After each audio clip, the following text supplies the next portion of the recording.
Excellent. And again, I want to welcome everyone to the panel about financing the future of farming and land access here at the 2024 People's Social Impact Conference. I'm your host, Ryan Knight, one of the co-founders of the Afro-Caribbean Business Network, and also a board member with SETSI, which is the social economy through social inclusion. And just before we jump into the conversation, we always like to begin all things by acknowledging the original stewards of the various lands we are on. We also acknowledge our ancestors. We acknowledge all those who toiled without compassion or compensation. We acknowledge all the elders and community stalwarts whose shoulders we stand on as we build, share, and learn together for our collective liberation and sovereignty. It's an honor to be part of the conference and to be moderating these panels. So today we do have, I would say, a jam-packed lineup. I will go one by one so that you can introduce yourself, and then we'll have the conversation start. So Sally, I'll start with you. I want to give us a bit of background on the work you're doing with the Fair Finance. Sally Miller, I'm the executive director of the Fair Finance Fund, which focuses on local food and farming. I've worked in sustainable food and agriculture for about 30 years and happy to be here today. Love that. And Eoin, I'll go to you next. You want to give us a bit of a background about the work that you've been doing? My name is Eoin Callan. I'm managing director at Bloom Impact Capital, where we recently launched the Bloom Local Food Fund, which is about driving food system change. And so our priority action areas are around climate, so transitioning the food system to be more sustainable and address its emissions, community sustainability and leadership, so bottom-up approaches to driving food system change. We think that is what is required. I've had opportunities recently to see folks doing that kind of work in communities across the Americas and in communities locally, and admire and applaud some of the work being done in that space by people around this table this evening. And then finally, our third action area is around economic reconciliation. And there we have, again, learned from and been inspired by and continue to learn from folks around this table. Yeah, appreciate you being here with us. I'll go to Akin. Good evening, everyone. My name is of PCIF Development Cooperative, Inc., also known as Pamoja. My work in collaboration with others at Pamoja involves addressing the pressing issues of food insecurity and food sovereignty in our community. Excellent. And it's a pleasure to have you with us. I'm a big fan of your work, as you know. So I'll go next to Damien. Oh, sorry, Damon. Thank you, Ryan. Yeah. Hi, everyone. Happy springtime for us all in the Northern Hemisphere, and happy autumn for anybody who might be in the Southern Hemisphere. My name is Damon Hardy, and I'm one of the co-founders and directors and happy team members at Community Forests International. And we support people so they can support their forests. So we try to help people make a good living by improving their forests and improving community well-being in the process. And we actually got our working in East Africa, in Zanzibar, where there's these traditions that are thousands and thousands of years old, where people, produce a lot of food and spice and goods in their forests. So making a living doing that, I think, is why I was invited on this panel about farming and finance and land. And I just feel really humbled to be here with you all. You taking the time with us as well. So Janielle, I'll go to you next. You want to give us a bit of the background on the work that you're doing? Yeah, thanks, Ryan. I just wanted to start off by saying that I'm so grateful and humbled to be here with you all today. All of you guys are putting in the work, so thanks for organizing this. My name is Janielle Maxwel, and I'm currently working with the Canadian Worker Co-op Federation on what we call the Justice, Equity, Diversity, Decolonization, and Inclusion Business Conversion Project. So long name, but essentially it's a project that seeks to raise awareness of the cooperative and social purpose organization models and to support their development across Canada. And obviously that has implications for food and land access. And I'm also a graduate of the Masters in Planning and Development program at the University of Guelph, and I really focused on agri-food and community and social development and conducting some research with BIPOC and small-scale farmers. And so I'm really excited to hear other insights and to share mine today. Thanks. Excellent. It's a pleasure to have you with us as well. And Afua, that would round out our panel. You want to give a brief description on the work that you've been doing? You're still on mute. You're still muted. Okay, can you hear me now? I'm sorry Yes, about yes. that. My name is Afua Asantewa. I work with Sally Miller at Fair Finance Fund. I am the manager for the Inclusive Prosperity Project that basically we are working towards a more inclusive agricultural sector in Canada. I am a sustainable farmer. I've been doing that for over 10 years. I began with African Food Basket in Toronto. I've worked with Food Share. I have worked with Food Secure Canada, and I am so happy that I'm continuing this work with the Fair Finance Fund to help Indigenous racialized people to access capital to purchase land, along with those who want to work in the cities to access capital for urban agriculture and agri-food processing. Wonderful. And it's a pleasure to have you with us. And to start off the conversation, would love to go back to you, Sally, to give context on this mission of financing the future of farming and land access. The floor is yours. Great. So the Fair Finance Fund started in 2019 with the mission of mobilizing equitable and accessible capital for Ontario's food and farm enterprises. All of our clients have significant social and environmental purpose as being able to show that they're economically viable. One of the things that I think the Fair Finance Fund is able to do is to show that there's a range of businesses that are in agriculture and in the food system who are very viable and are the farming and are not finding the capital they need.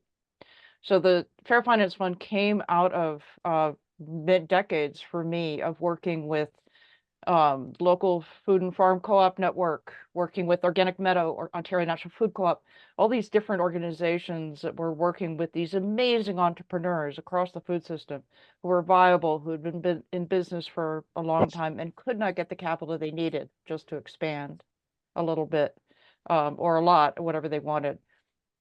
So I have a background in anthropology. I have a doctorate in anthropology, not in finance, but we went ahead and I gathered the most amazing team around, and we created the Fair Finance Fund in order to raise money to address this capital need. And so the future farm and food entrepreneurs could get the capital they needed.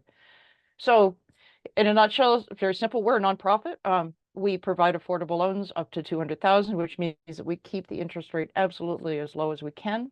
We are a nonprofit with typical operating expenses, a little tiny operating budget, in order to make this work. The funding goes across the whole food system. And this is really important because one of the things I've learned from interviewing hundreds of farmers over the years is that it's not going to help if we have a bunch of awesome farmers if they don't have markets they can go to. So this is Norfolk Cafe, which is near Ottawa, and they are amazing and they're buying from lots and lots of local producers. We also do direct hands-on mentoring with the Real Assist program, which we think of like a hockey assist, where it's like a stat that really matters. And so all of our mentors, we have about 20 registered mentors, but they know that they're expected to really get in there and address whatever it is the client needs and not just giving cookie cutter, here's a business plan that's the way you should do it, but really working with them on whatever it is they need.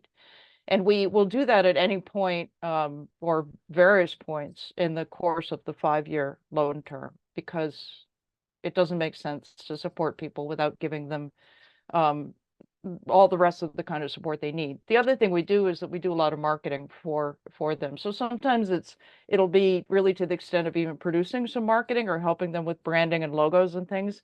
But a lot of the times it's just talking about how great they are, because the more they thrive, the more they'll be able to pay back the financing. And then we also work across the social finance ecosystem. As a lot of you know, you've seen me in different groups. So what have we done so far? Since 2019, when we did our first loans, we have supported 56 amazing entrepreneurs. We have issued 4.4 million in financing support to entrepreneurs who have significant social and environmental impact. And that means, like Rooted Oak here in the pictures is a very good example. They had finally bought, they'd been farming for 5 years. They had a viable business over near Ottawa. They were finally able to buy their forever land, their permanent land. They didn't really need help buying the land, but their main field was very wet. And what we invested in was them building a wetland, in a pond, wetland, in order to siphon the water off and then use it for irrigation. So that's kind of very practical, but also very climate resilient stuff. We have now over 4 million in total capital, so we're still small. About a third of our entrepreneurs are Black or Indigenous, and over 50% are women entrepreneurs. We also can say 100% of them are implementing climate resilient practices, and that's across the food system. So not just the farmers, but low waste kitchens and restaurants, and people using ecological packaging and all kinds of things. 80% of them are organic or ecological. The majority of them are farmers as well, which is not what we expected, but it's the way it happened. So here's an example of this one is in Coburg.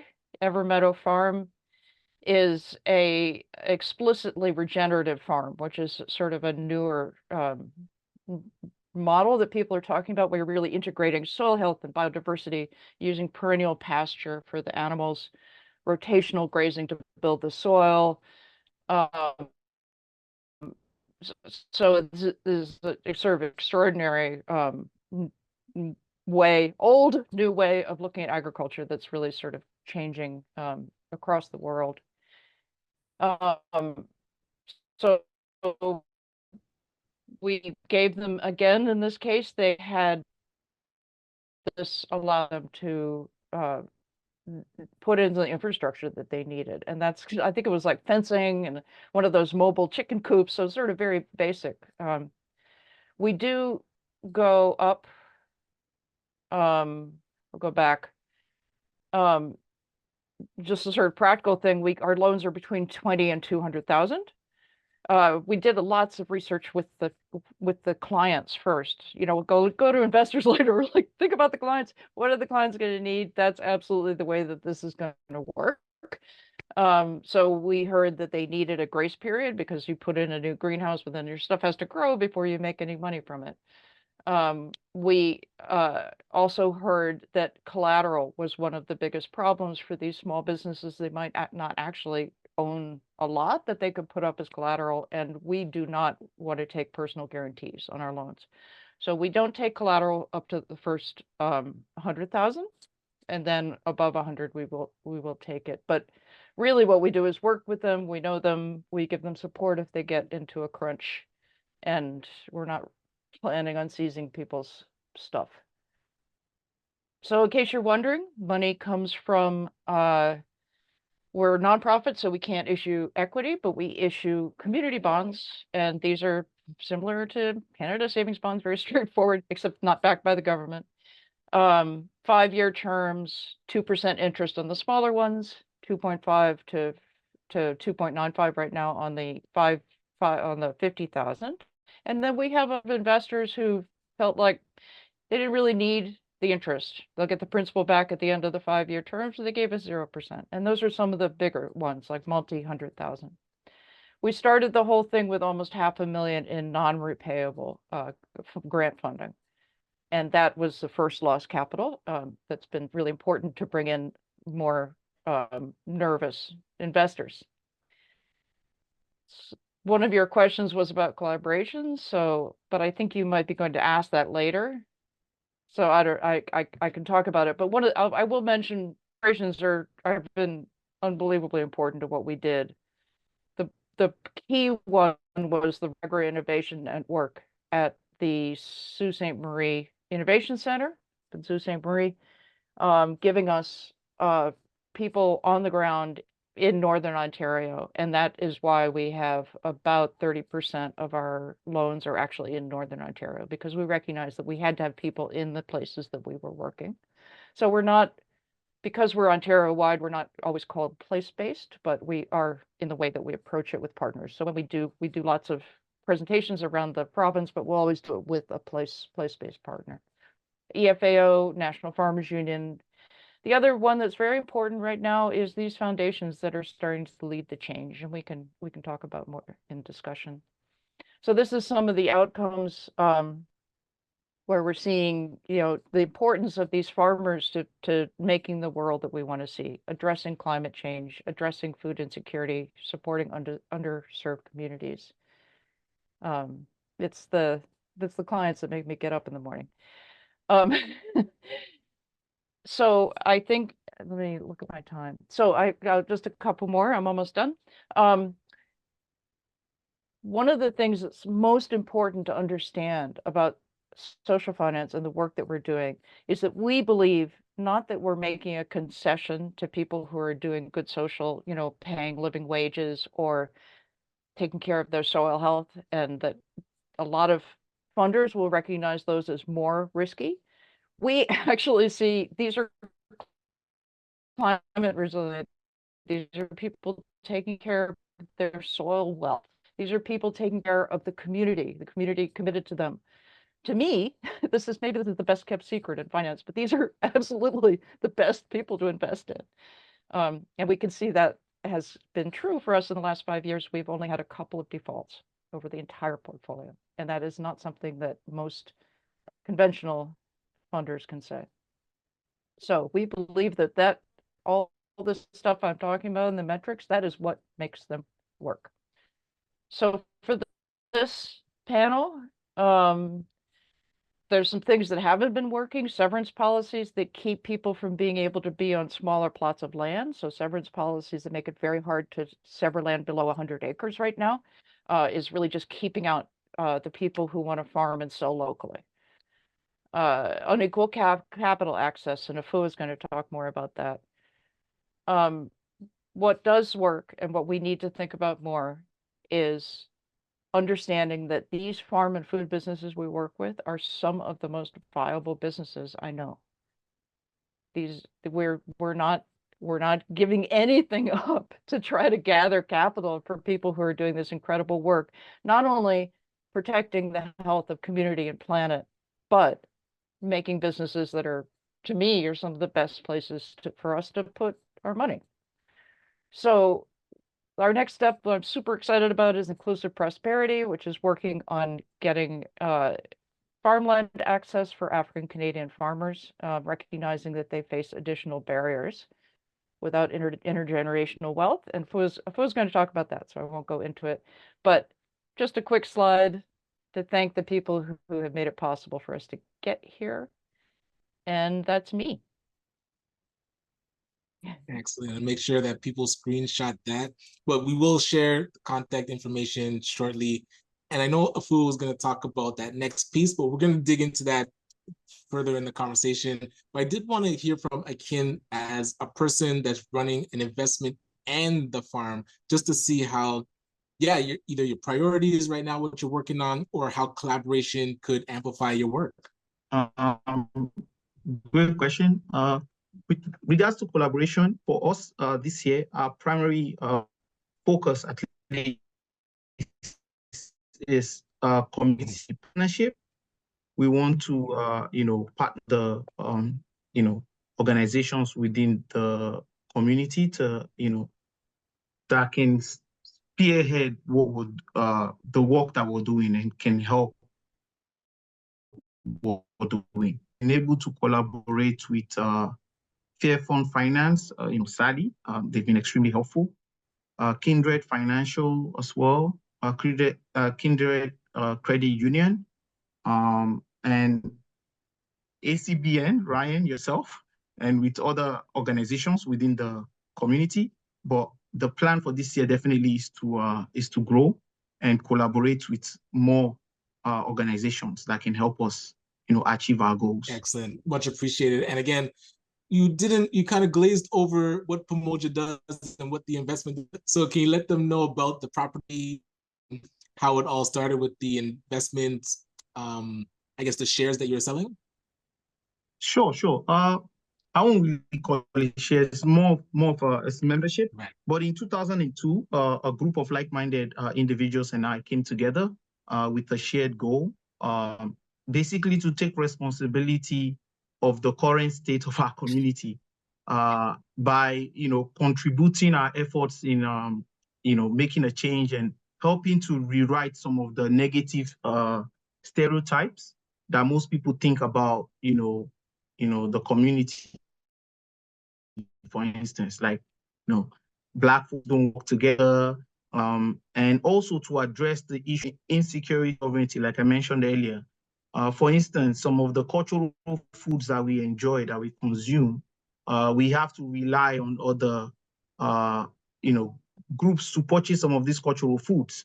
And there was a stat I saw on the Canadian statistics website years ago that racialized groups and indigenous people represent less than 5% of Canada's farm operations.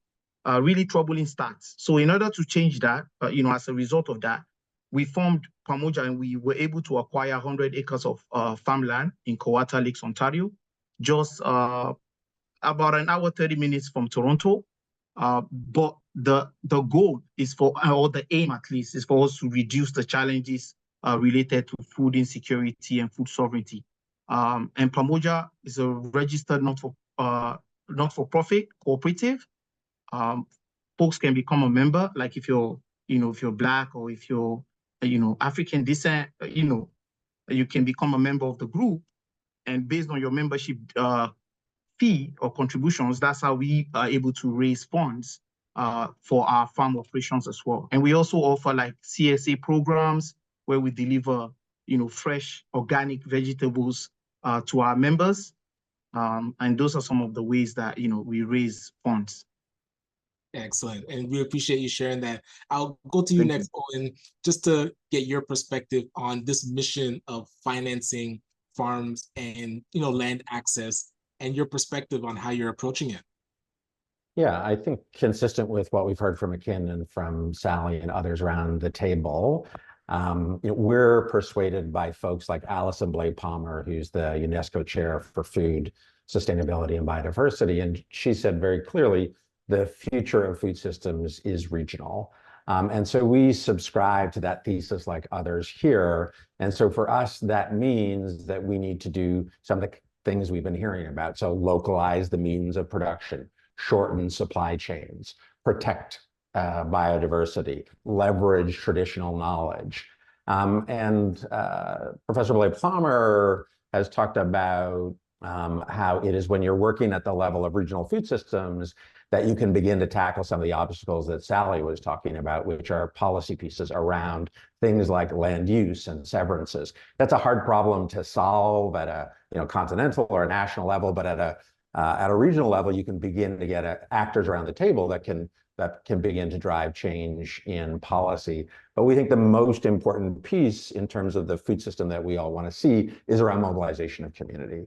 And so it's those that are most closely exposed to the problem and its impacts that are typically best placed to identify the solutions that are going to solve the challenges that they face and that are going to work for them and that are going to be consistent with their values. So that community leadership piece is key. We think there are some tools that help. So as Sally was talking about, you often need patient and flexible supports, particularly with food and agriculture. These are very long cycles. So building on the kind of work that the Fair and Finance Fund and others have done, one of the pieces that we're bringing to the table is equity, in addition to debt option, where equity is appropriate for the next stage in the entrepreneur's journey. We want to make sure that that's available. That's a tool that is part of the mix.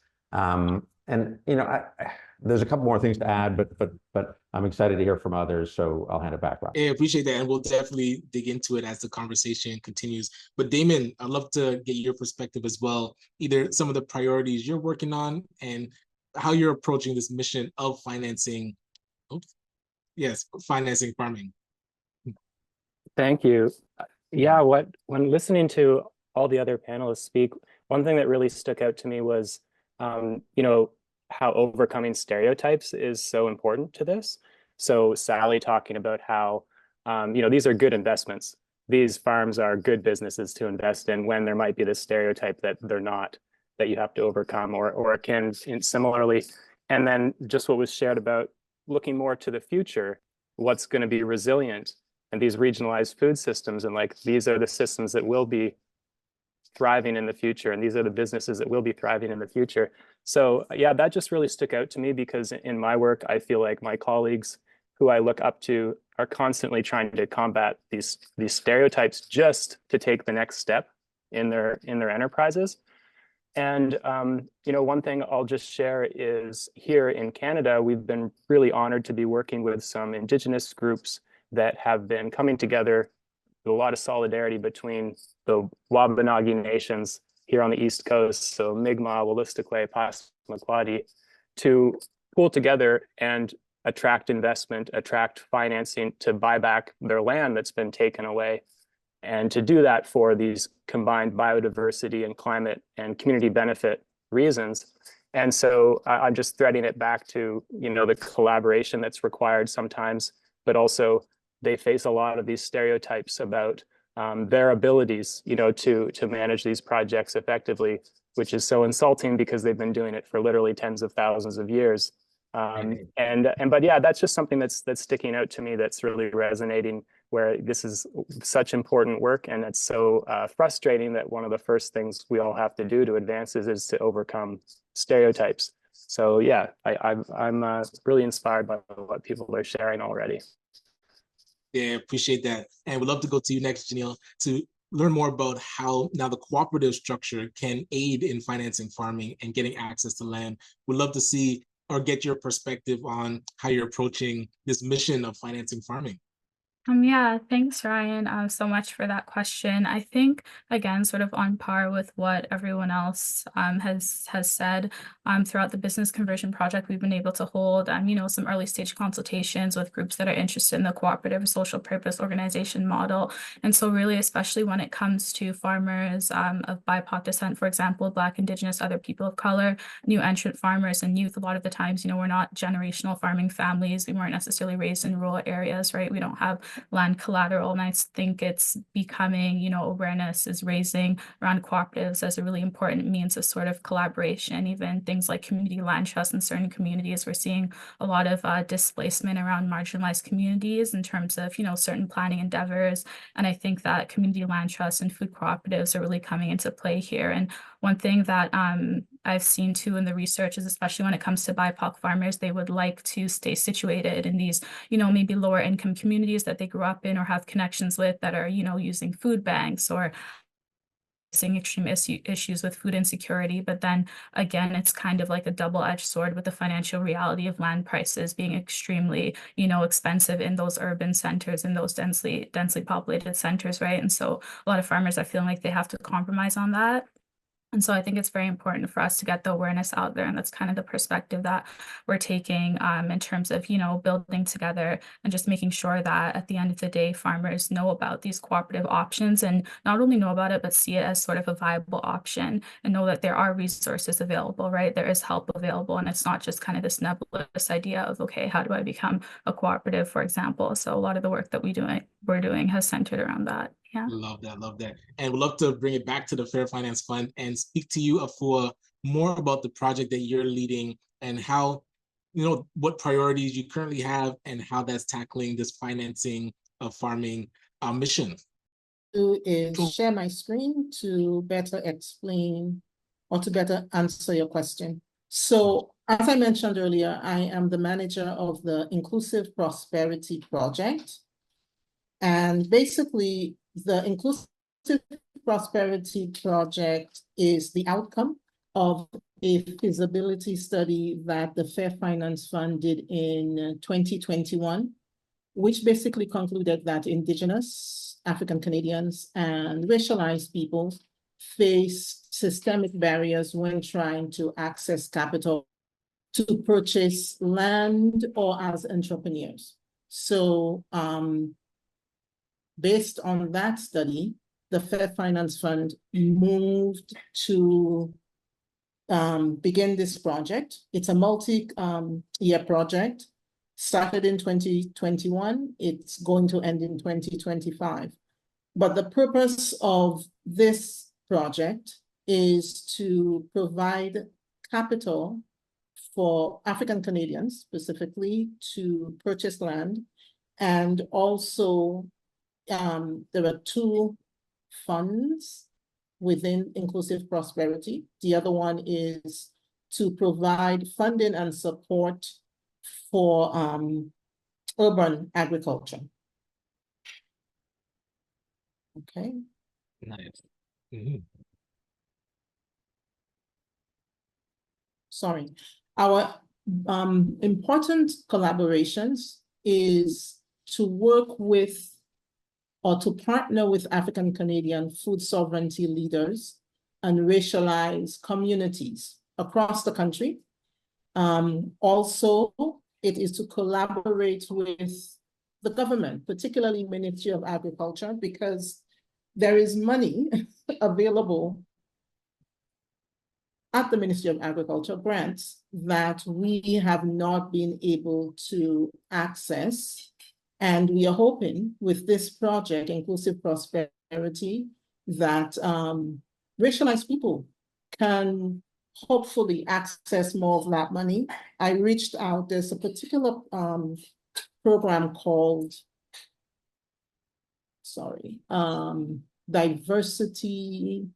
agri-diversity.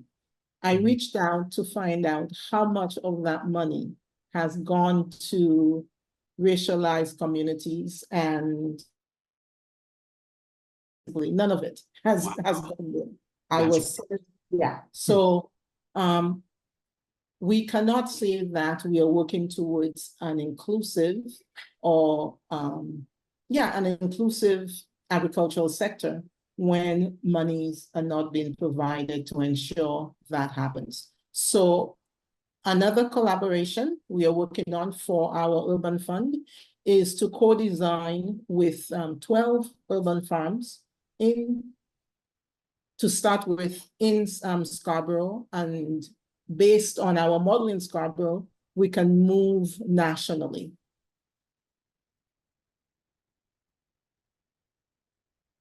Okay. There seems to be a problem. So as I mentioned, we have two funds we are managing in the Inclusive Prosperity Fund. The African Canadian Fund, specifically for African Canadian farmers to purchase land, right? It is specifically for land purchase. It's not for agri-food processing. It's specifically for land purchase. With this, hoping to raise $10 million in the next 5 years. We will be incorporating it as a nonprofit, we believe in April. And we are hoping that by fall this year, we will raise to move forward with a farm project that we have our eyes on. But we need a good 1.25 million to help that happen starting this September. Sorry. I also mentioned that we are overseeing another fund called the Nourish Fund. It's specifically for urban growers. It's open to Indigenous, it's open to racialized and African Canadian communities. So whereas again, the African Canadian Fund is specifically for African Canadian farmers, the Nourish Fund is open to racialized communities along with Indigenous communities. Okay. Gotcha. Mhm. And I appreciate you walking us through that. And it does kind of take me back to Akin, if I can call on you again to talk more about the core priorities you're working on right now and kind of to keep us in the loop with the work that you're doing. And did you Great. know about this African Farmers Fund? I hope that you're the barn at the land, right? At the land, yes. Yes. Okay. Yeah. We work closely with Fairfront Finance, so exciting times. With regards to the work that we're doing now, we're preparing for the planting season, for the upcoming planting season. We have our primary focus this year, let me start with that, is growth. So we want to grow, Pamoja. We want to grow membership. We want to grow our community involvement. We want to grow our partnership and collaboration. We want to grow our CSA program that we started last year, where we were delivering fresh organic vegetables directly to our members and even the public. So we want to grow that as well. In addition to all of that, we're putting together a farmers training program that we want to launch this year, because we're expecting some youths to come to our farm to train. So we want to increase that.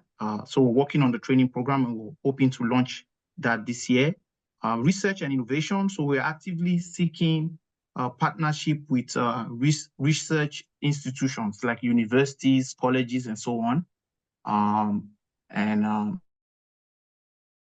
University right now. So we're just trying to build some of those partnership and relationships right now, and we're planning out our farm for the upcoming planting season. Excellent. That's what we're doing. Hey, great to hear that. And if you can put the information in the chat so people can follow along, I think that'd be great. And Damon, I'll go to you next. Absolutely. We need to learn more about the priorities you're currently working on and things that we can follow. Yeah, thank you. That's a big question. I think, climate justice is a really big priority for us. So we've got colleagues and friends living in Zanzibar. These are some of the first and hardest hit by climate change. And so we're acutely aware of those impacts, even though everybody around the world is now experiencing them. So there's this real urgency, right, to take action and to correct things. Justice is fundamental in everything we do because it's necessary in itself, but it's also fundamental to making any real, meaningful, positive change.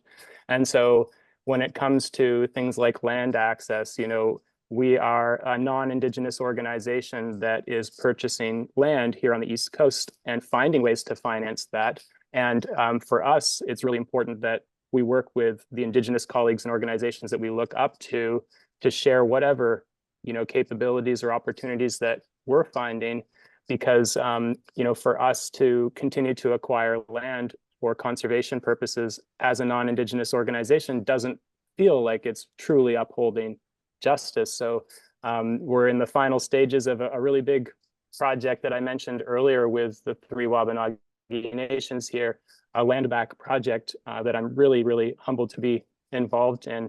And so how can we protect and care for more forests in a way that upholds, justice? And I think that really is about supporting the people who are most closely connected to the forest and whose rights are with the land. And similarly over, in Zanzibar, there's tiny islands. So when you talk about food security, it's very, very apparent, and the islands are not food secure. And we saw that during COVID when the supply lines were disrupted and food shipments were halted and the price of food climbed very high. But you have these incredible farmers who have restored these lands with diverse food systems that are like forests, these agroforests. And those systems, only became more valuable during that time. And we know that those types of shocks will increase in the future. And so it's really about how do we support people so that they can, build up their own well-being, but also the well-being of the land and their communities. And I do feel it all comes back to justice. So in Zanzibar right now, one of our biggest priorities is seeing that the vast majority of people who we are supporting in that work are women, because women traditionally face a lot of oppression, of course, so a lot of lack of access to land. And so, culturally and legally and financially, just we face these huge barriers to access, most closely reliant on it and the most deeply impacted by climate change and resource scarcity. So we're trying to find these solutions that, really help women gain those rights, and the leaders in the land-based climate adaptation work. So yeah, in main priorities, it's really about how can we continue to grow our work and take this urgent action, but in a way that actually improves justice in the process, because it's intrinsically necessary, but it's also like a key ingredient to real sustainability and resilience and success. Yeah, it makes sense. And again, I really appreciate you being here to share that that's in process. And Eoin, would love to go to you next, find out more about the priorities that you're working with Bloom and seeing things that we can keep an eye on. Sure. Yeah, I'd like to build on some of what we heard from Damien, which really resonates. And I think that the frame that Damien set out of beginning to think about climate justice communities and mobilizing them probably captures a lot of the work that is collectively in front of us. And so Akin was talking about the journey in Eastern Ontario, and I think it's a place that has been shaken and moved by the kind of forces that Damien was talking about. So this last summer, we saw huge wildfires spread across that region. They sent columns of smoke that shut down daycares in Manhattan. And events like that are bringing about, consciousness regarding the threats that climate change poses. They're also threatening people's farms, their barns. And then the floods that follow as extreme weather becomes more frequent are similarly serving as a wake-up call, if it were needed, to a lot of rural communities about the urgency of climate change.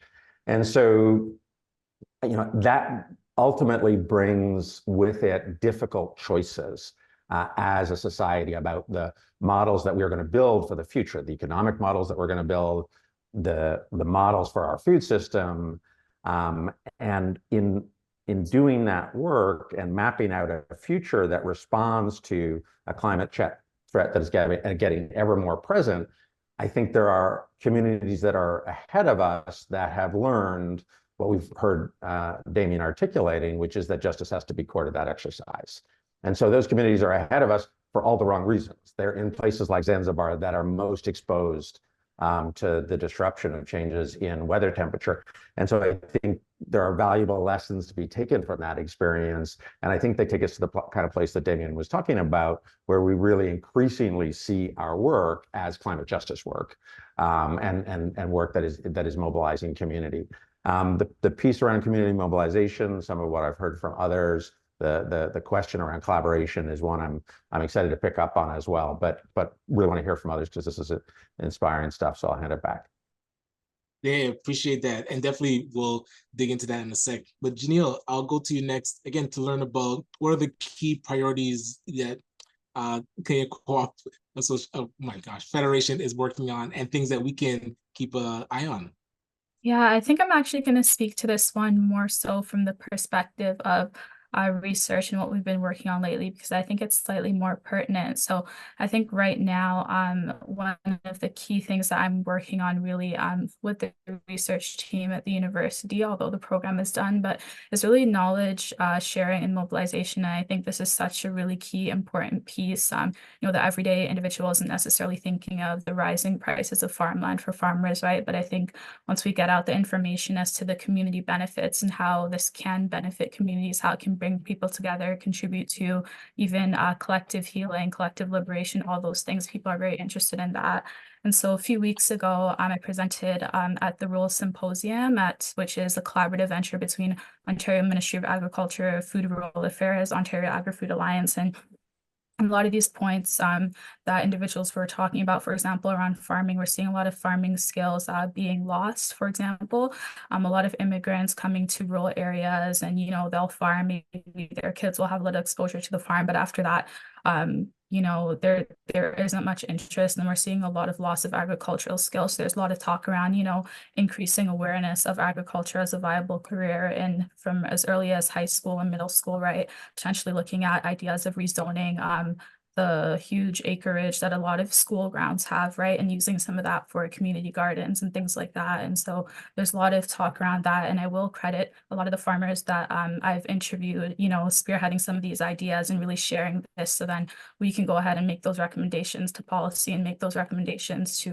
planning reform. So yeah, that's a good chunk of a lot of the work that I've been doing, and I'll stop there. Thanks. They love that, and would love to go to you, Sally, next, just to get your feeling about the future of land access and financing for farming, and any closing thoughts or calls to action that you might have for the audience.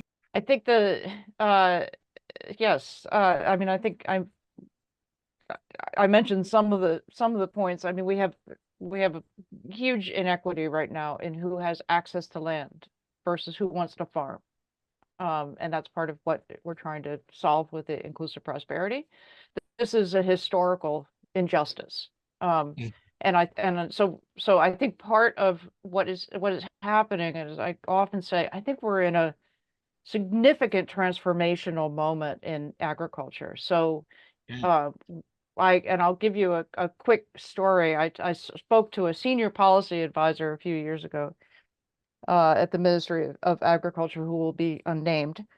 And he said, the problem is that the next generation doesn't want to farm. There's nobody who wants to take over from the 75% of older white men who are going to retire soon. and that was in the midst of interviews that I was doing with all these young farmers all over Ontario. And I'm like, I know a lot of people who want to farm. It's like, maybe we need to think about how we're defining this, right?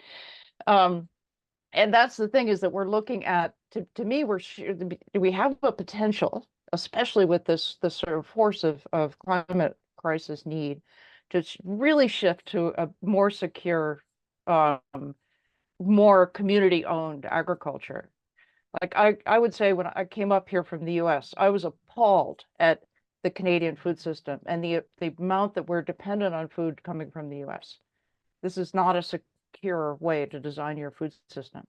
So as we have so many farmers transitioning out of farming and so many new people coming, as Janielle says, from non-traditional backgrounds, we have a chance to actually make a good food system, which is regionally based and where the money coming from these great businesses is circulating locally. So it's not going every night to Arkansas or wherever the Walmart money goes. That gets, it's staying here and it's benefiting jobs here. And but I have something to say about collaborations, but we'll come back to that. So yeah. Well, please do. And okay.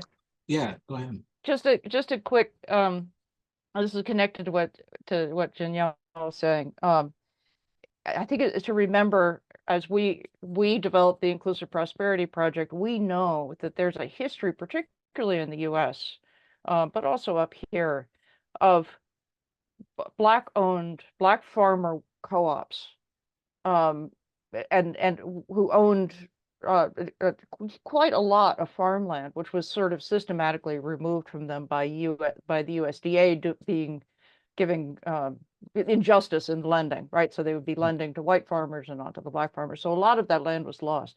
But there's a history of Black farmer collectives, which I see starting to come back. So there's 4 or 5 just in Ontario. Besides, I mean, Pamoja is like the shining example of this, but there are others that are starting to form and starting to sort of take back that idea of how we farm together. And the incredibly powerful thing about a farm co-op is being a farmer is really hard. Like you have to know how to grow stuff. You have to know how to build the soil. You have to have like chemistry. You also have to know how to fix stuff because the tractors break all the time. You have to know how to talk to customers. So you also have to be super friendly. And nobody has all these characteristics in themselves, right? So the advantage of a co-op is that you've got a whole bunch of people, and different people can have the different skills, and you can have someone who really loves doing chicken and someone who's only interested in doing vegetables, and all together, then you're making a stronger business than if you were doing it by yourself. Love that, and would love to transition to Afua just to get your closing thoughts and then calls to action to continue from what Sally was saying. One of the key priorities of the Inclusive Prosperity Project is to ensure that farmers have ownership of land. There is so much money that is invested in having healthy soil, one of the things Sally just mentioned. Inputs are so expensive, right? And leasing land, you can be picked off anytime, right? You're not invested in that land, yet still, to ensure that your farm produces, you have to put inputs. You have to take care of your soil. Your soil must be healthy. So our focus is to ensure that farmers are able to have long-term control of their land. But not only that, we are not particularly racialized people. We are not from generations, as Jana pointed out, of farming. We don't have a farming legacy to depend on. So we want to ensure that once we help our clients purchase farm, they are able to do succession planning if they want to pass that on to their children. So this is one of our primary focus, to ensure that our clients have equity both in the land, and if there is a house on the farm, they too have equity. Really appreciate that perspective. And I'll go to Damon, you next, just to get your closing thoughts and maybe some to action as well for the audience that's watching. Yeah, I really loved what Afua just shared. You know, some of our formative experiences and our mentors and friends from where we got our start years ago, what they really taught us is, like, if you do want to support people so they can support their land, community rights is fundamental, those durable rights. And like Sally shared and others, so many of those rights have been taken away. And now it's about reclaiming them, replenishing them. And then the other thing is, you know, if people are going to care for their land and provide all that well-being to their communities, they need to be able to make a good living and provide for their families in the process. And that's so fundamental to what you all are supporting as well. So I just want to say, you know, call to action is everybody just keep doing what they're doing. And I had a great conversation with Victor recently that made me think about the importance of peace. And when I hear, you know, what everybody is doing here, I think about how any community or society that has these underlying inequity, these historical injustices that repeat and continue, is fundamentally, you know, fragile and vulnerable to any stresses, and more likely to be susceptible to conflict. And I just feel like today, you know, a really important call to action is peace. And I just see the peace building. So I'm seeing the peace building work that everyone is doing here. That's what's really coming into focus. Yeah, so that would be my last message or call to action, would be to keep doing that peace building work. Absolutely, I love that. And Akin, I'll go to you next, just to get your closing thoughts and maybe some calls to action. I'm glad that you put the contact info in the chat. But yeah, I would love to hear from you next. Yeah, amazing. Just to add to what Afua said briefly, access to land is significant. Is a significant barrier to sustainable farming, right?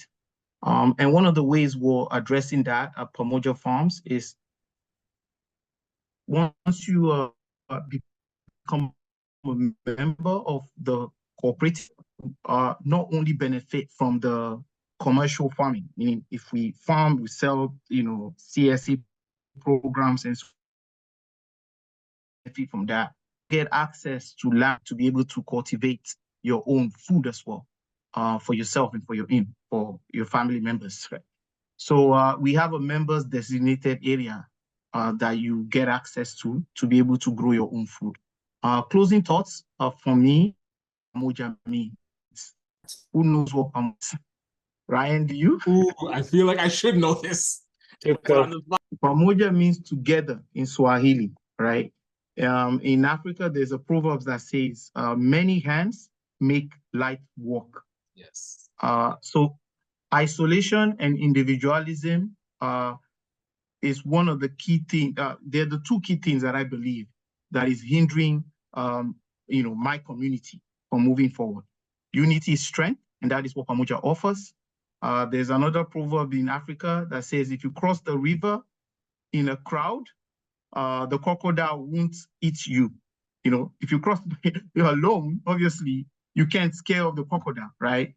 You'll be eaten by the crocodile. So this call is not just for people that are Africans or that have African ancestry or that are Black, also for others as well.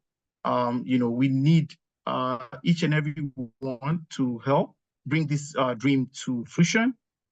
You can participate in so many ways. You can volunteer, you can support, you can, donate. There's so many ways you can get involved and help us. But again, we're stronger together, strength in unity. Sally mentioned earlier that in Canada, we did our food coming from, America. I mean, it's troubling, right? Yes. And a lot of the farmers are retiring to action. Let's keep our food in Ontario. Let's feed our own people. Let's do this together, the Pamoja way. Yeah, love that, together. And again, Eoin, I'll come to you next. I know previously you had mentioned your thoughts on key collaborations or initiatives. Would love to hear that as well as you're giving your closing thoughts. Sure. I'll start with the call to action, which is that we rally around to support Pamoja and help it reach its goal by September 2024. I'd love to collaborate with others around the call and figure out how we can bring resources to the table that will support Akin. Certainly on the Research Institute, would love to connect you with the new Center for Healthy Communities, which was founded last few months, is out.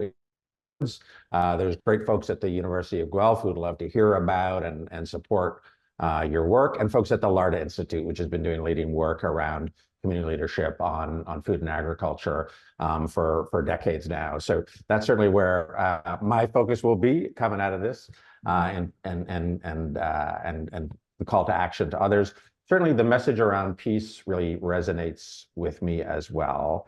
I had a chance to visit Colombia and Latin America recently and spend time with folks that are doing projects in indigenous communities in the Amazon, where there has been, for the last 6 decades, an armed conflict that has disrupted and destroyed those communities.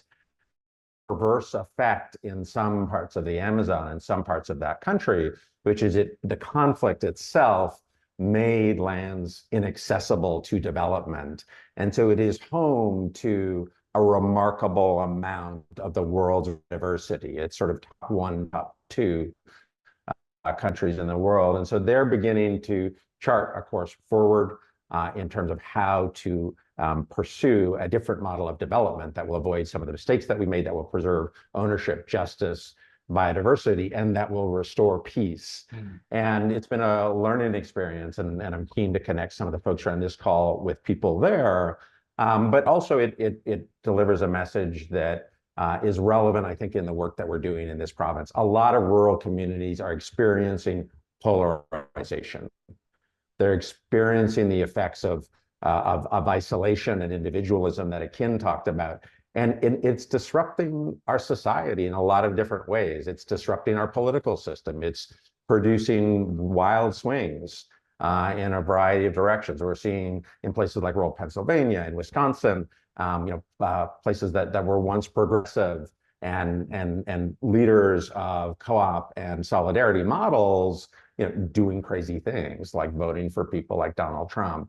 And we're not at that stage of deterioration in places like rural Ontario, but we're on a path that could lead us there if we don't start to address justice and set conditions for peace. So those messages from Akin, from Sally, from Afua, and from Damien all resonate with me as well. I really appreciate that. And we'll close it off with Janielle to get your closing thoughts and some calls to action, especially let's start more co-ops, but we'd love to hear your thoughts. Yeah, so I think I definitely resonate with a lot of what everyone says, just kind of this idea of how can we, I guess, resource farms beyond just economic gain, right? For communities, it's a means of community cohesion. You know, most days I grew up in the suburbs, you know, a lot of the times we don't even know our neighbors, right? It's a means of social development, a means of therapeutic healing, as well as providing, you know, food sovereignty and mitigating food insecurity. And I think that's such an important piece for people to realize and interact with. And then also, yeah, taking the cooperative model. I think someone mentioned before, farming, you know, is a really stressful job. A lot of farmers have expressed that it's lonely, and the farming culture, especially in rural areas, is not conducive to mental health discussions and talking about the struggles that you're going through, right? So how can we come together as communities in farming and cooperatively, you know, address these issues and, you know, help each other out on farm? We can have a process where you set up, okay, one day I'm going to come help you out on farm. I'm going to give you X amount of time. You come, you pay me back with time, right? That's our currency because financial resources are limited, right? And so I think that's such an important concept too when we think about kind of more informal ways that cooperative economics or cooperative building can help to contribute to a lot of these systems. So yeah, I think I'll stop there. Thanks, Ryan. Hey, this has been fantastic. And again, I want to thank you, the panelists, of course, for your time and remarkable leadership. And thank those that have joined us for this panel on financing the future of farming and land access. We definitely want to close the way we began by acknowledging the original stewards of the various lands we are on. We also acknowledge our ancestors. We acknowledge all those who toiled without compensation or compassion. We acknowledge all the elders and community stalwarts whose shoulders we stand on as we build, share, and learn together for our collective liberation and sovereignty. It has been an honor to be with you today with the People's Social Impact Conference, and it continues tomorrow. So looking forward to seeing everybody then. But again, thank you everybody for your patience, your presence. It is not lost on us. Our hearts are full. And hey, we're going to continue the work and moving from theory to action. So really appreciate you being here, and let's continue. Have a good rest of the evening. Thank you, Ryan. All right, take care. Thanks, Ryan. Thank you, everybody. Thanks, Ryan. Take care. Bye-bye. Bye.